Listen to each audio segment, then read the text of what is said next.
this work. Help me to bring it to completion. Welcome back to the channel, folks. If you guys are new here, this is our Skoolie build. We are getting close to finishing here. We are finishing up some of the interior stuff, electrical. I'm gonna hopefully get to plumbing here in the next week or two. Gas lines, all that. Today's topic on this bus is more so ceiling insulation, sealing up cracks in the insulation that's in the walls, and finishing up some of the electrical stuff that I started last week and in the last video. So should be pretty fun. Kind of a mumbo jumbo. Kind of happens most videos is just mumbo jumbo. So if you will, give me a like and follow. Really appreciate it. Love the support. Y'all are very supportive, so I love that. All right, let's get into today's topic. All right, so the main thing I'm gonna start with right now this morning is ceiling insulation. So there's a curve to the ceiling, right? So that makes insulation options limited. The insulation we did for the walls, for example, is 2-inch thick extruded polystyrene. So it's a really thick stuff, pink foam, you see it. And then there's two other types. There's expanded, which is like almost like a bubble wrap packaging, the little ball bubbles. And then the other one is a, it's like a foil-backed foam. It's basically closed-celled foam that's foil-backed, sometimes on both sides, sometimes on one. So, and then, sorry, there's a fourth type. Then there's spray foams, right? You can see in some spots, might be able to see here, might be able to see, yeah, mainly over here, the spray foam that's just for gap sealing like this. We are using it in some spots for mainly really thin cracks around the windows, even the little spots in the windows that the curve and the frames that I built don't seal up. There's a little basically open spot there, a void.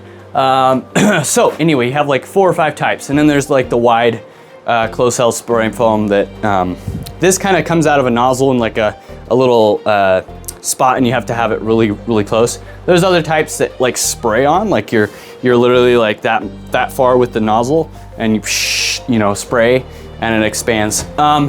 Anyway, so there's like 5 types, we'll say that.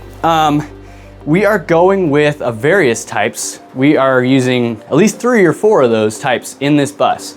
So in the front area, I will show you that really quick. We have 4-inch thick.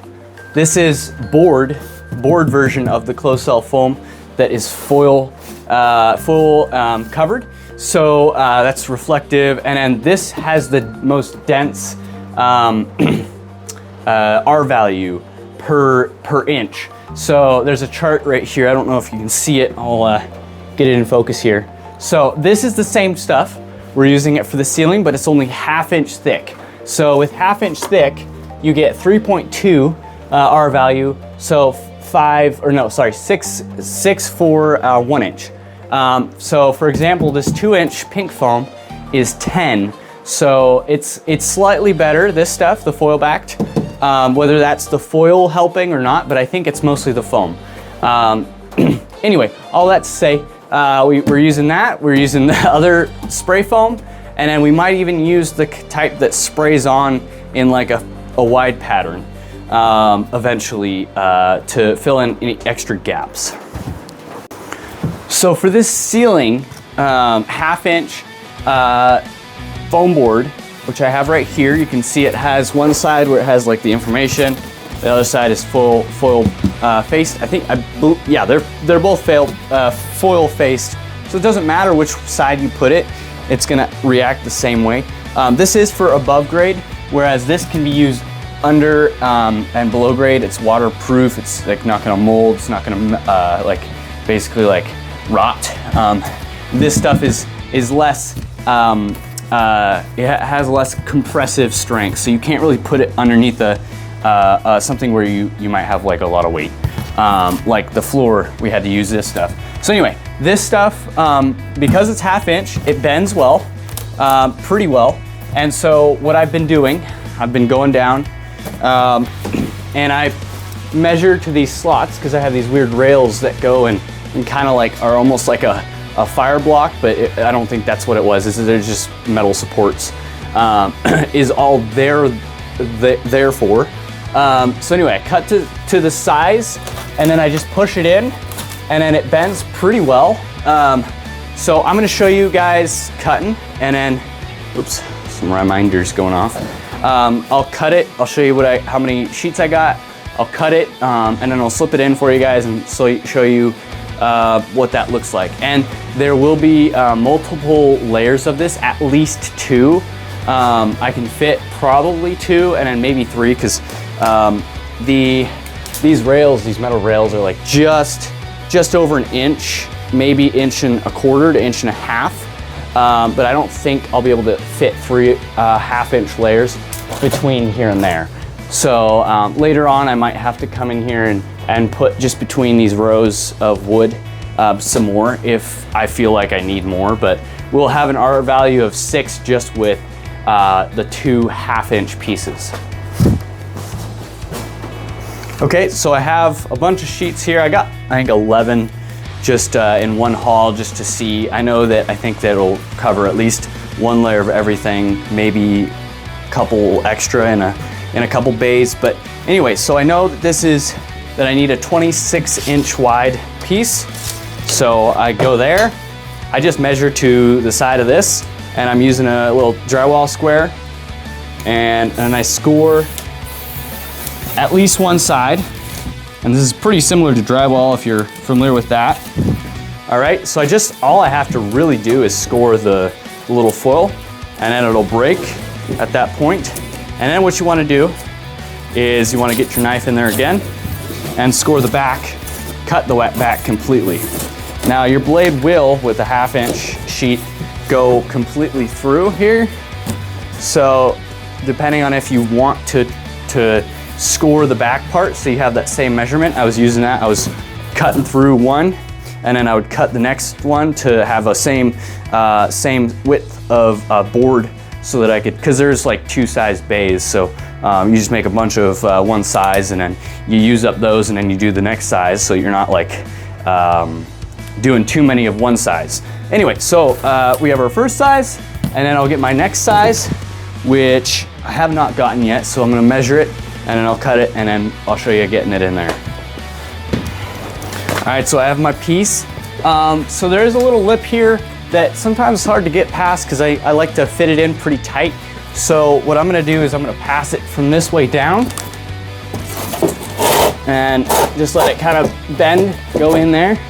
And then I'm short, so this part might be a little difficult right here, but climb up, I'll get it into where it wants to go. And then sometimes there's one side that's a little bit bigger than the other, so that makes it hard. But that's the gist of it. Slips in. We could put another piece in there, at least, and then maybe a third, we'll see. So that's the gist of it. Pretty easy, pretty simple. So in this sense, there's 1, 2, 3. This is don't include that piece, which I don't know if you can see that, but so like 3 pieces per size per bay, and then I can usually get that out of a sheet, at least a sheet.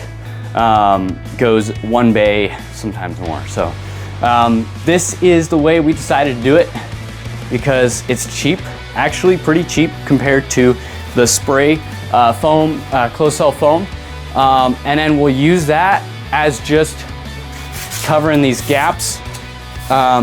Lot cheaper to do it that way, and pretty solid R value. So as I mentioned before, there are many ways to do insulation or bus, various types and such. We're kind of doing a hybrid version with the foil foam board versus doing all of one type. As you can see, we have spray foam in there as well.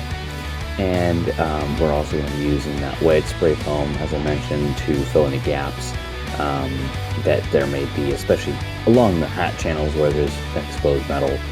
That'll create draftiness, but essentially this isn't the perfect way to do it, but it's the way we did it. And you know, closed cell spray foam probably would have been the ultimate choice, but you know, you got to do what you got to do. All right, so another thing I wanted to add to the insulation bit is I got this foil tape. This is for like ductwork and stuff. It's literal duct tape. Anyway, it's a foil, kind of a reflective foil with a sticky part back on the back. It unrolls like that, and then you can cut it to whatever size you want, and then you peel a little little wrapper part off there, and it sticks on. So this is something I'm going to do for any seams, anything where I'm like, well, I don't want to fill that with like spray foam because it's really not going to get in there much. And so we'll do that for any seams, maybe even the hat channels like that, unless we want to put insulation there. And then some of the seals up here. Another thing to add, this stuff, you know, it kind of turns to a little bit of dust if you like crack it too much, break it apart. So eye protection is a definite must, especially when you're working overhead. And gloves are pretty good too, because you gotta cut it with a razor knife or a sharp knife of some kind. So just to give you a quick example here, this stuff, have it already undone from the wrapper there, and then you just can tear it. And that's an example, it's a little bit lopsided, but of how I'm gonna use it to seal up all the cracks and joints.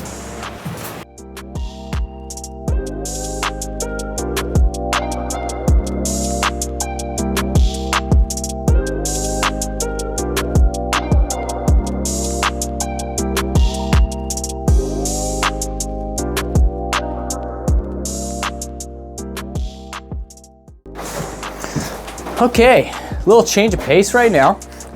We're gonna switch directions back to wiring. Couple different things I'm looking at doing is finishing up my little short runs, jumping from outlet box to outlet box. And I'm not gonna be wiring up yet because I feel like we should get the walls in, which I'll show you the material that I got for that. You guys got a sneak peek in the last time lapse.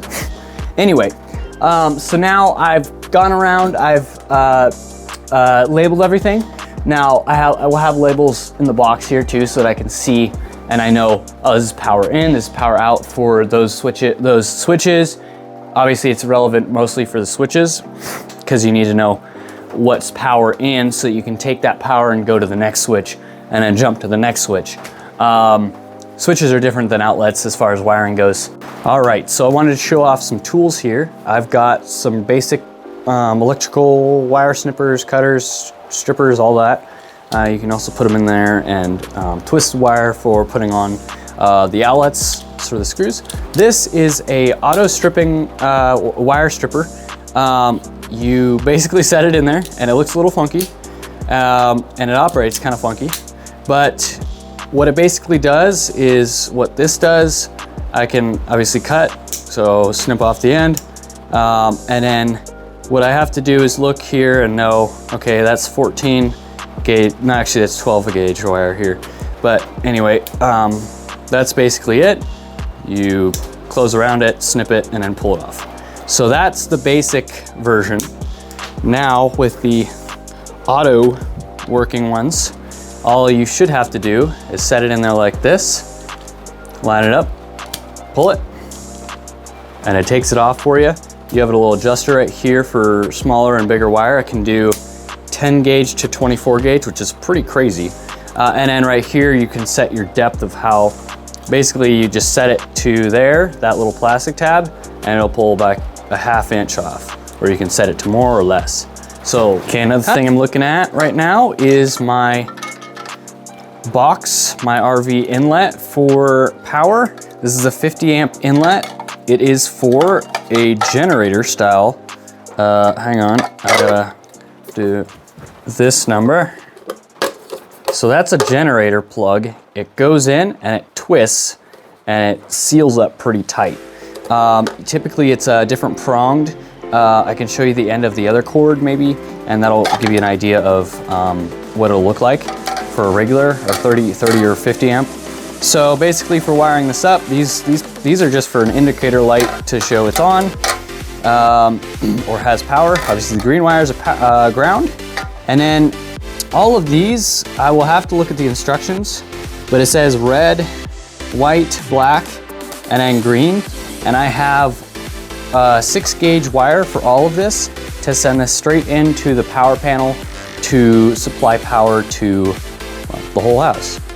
Okay, so here is the wire, 6-gauge, pretty thick. I have 6 feet of this because this is all they had, and then I have 8 feet of everything else. So this should definitely be enough. With the 8 feet, 6 feet is it should be enough the way I'm gonna do it and the way I'm gonna route it, the shortest route. But it is kind of a gamble, so hopefully it pays off. I'm really hoping it does. Anyway, so yeah, we got here is the box, like I just said. I've got an 1.5 hole saw, and then we have some liquid tight fittings. So this is gonna basically go on the other side of the wall. It's gonna come through, go through the back right there, conduit, liquid tight conduit goes out through here. It'll basically come straight and it'll angle in via, one of these. So it'll basically look like conduit between this, angle in, and then it'll go into the box approximately. It won't go exactly straight in to the box, but it'll basically, close to basically right through the box.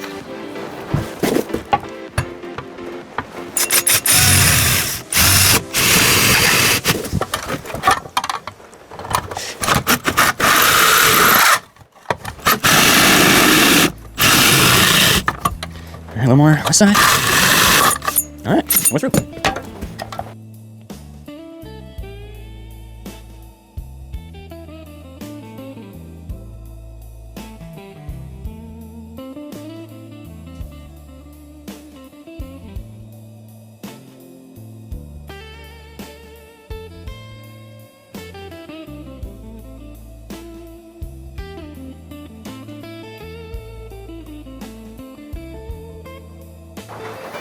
All right, so got a couple things to show you here.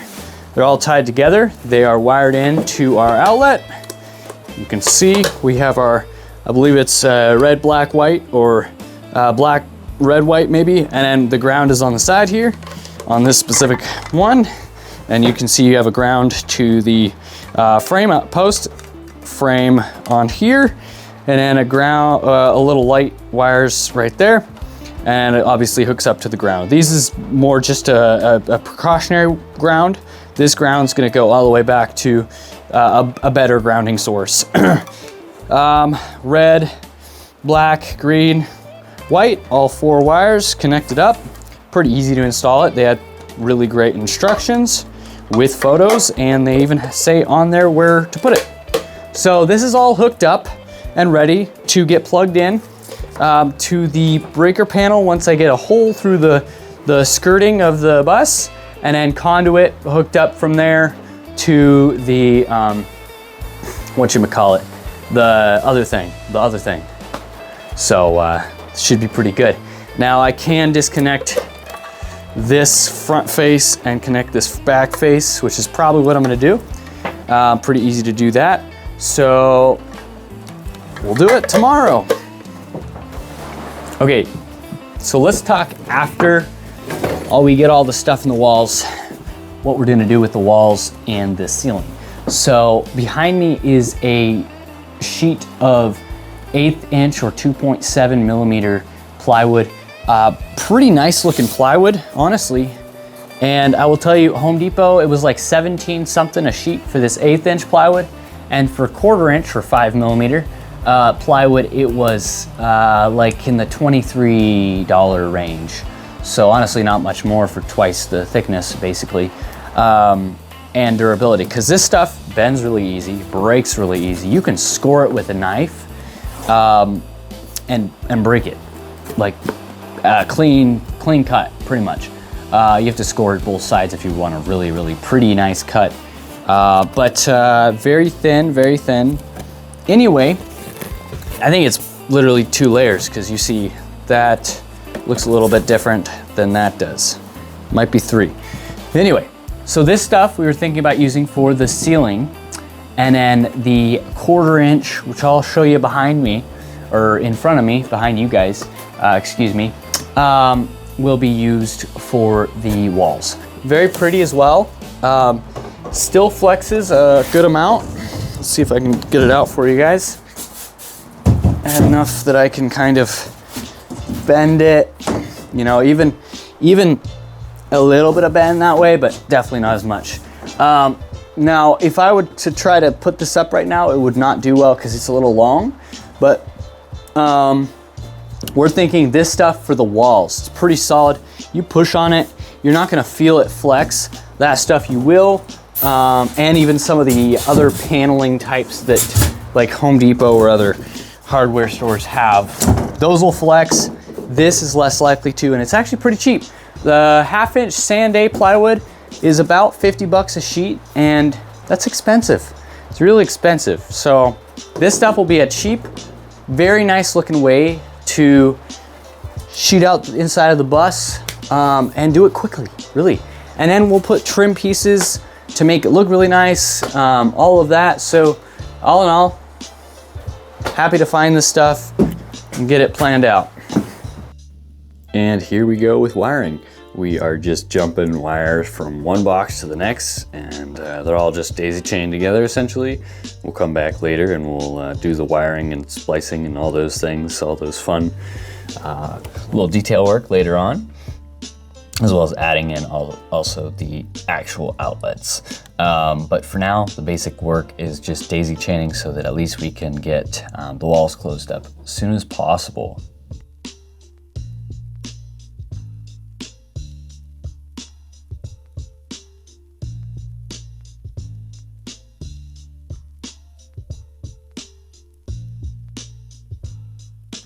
And here's an up close and personal look to me prepping for an outlet install.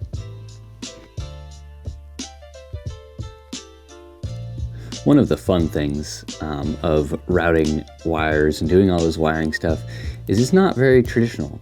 Obviously my framing runs the complete opposite direction in running horizontal versus vertical like in houses. So that means that I can run wires along the side pretty easily, but then when I go up I have to sometimes drill and sometimes snake it through other holes like you can see over the doorway there. I just went up and around, and makes it really fun for going up into the lighting as well. So, you know, generally I try to keep it through the wood, you know, drill a hole through the wood so that it's not rubbing on metal or such things like that. But Skoolies are very, very interesting to wire. Not like a regular house.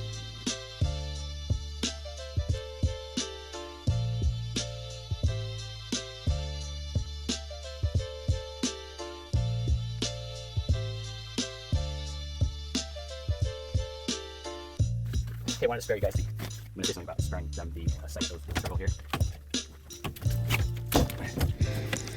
So, to spare you the words and the commentary that was very long and drawn out in this video, I wanted to speed up the video and put a voiceover.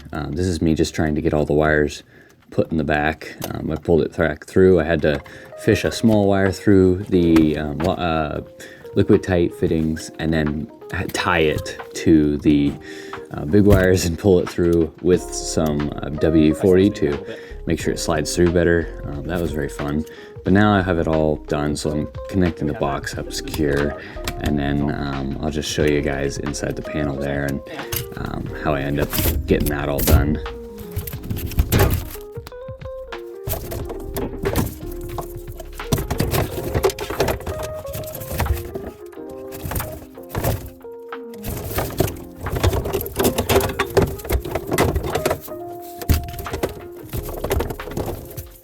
You know, around that way, you can still get 2 lugs.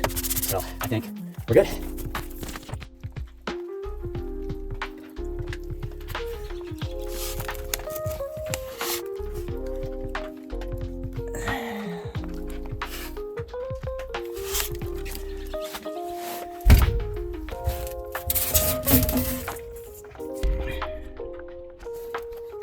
Alrighty folks, we got some stuff done today. Now I did install this RV generator hookup inlet, but I was in a Zoom meeting, important stuff I had to listen to. I could not use my phone to film at the same time. So installed that off cam, but pretty simple. Made sure that it was sealed on the back. You can see the butyl.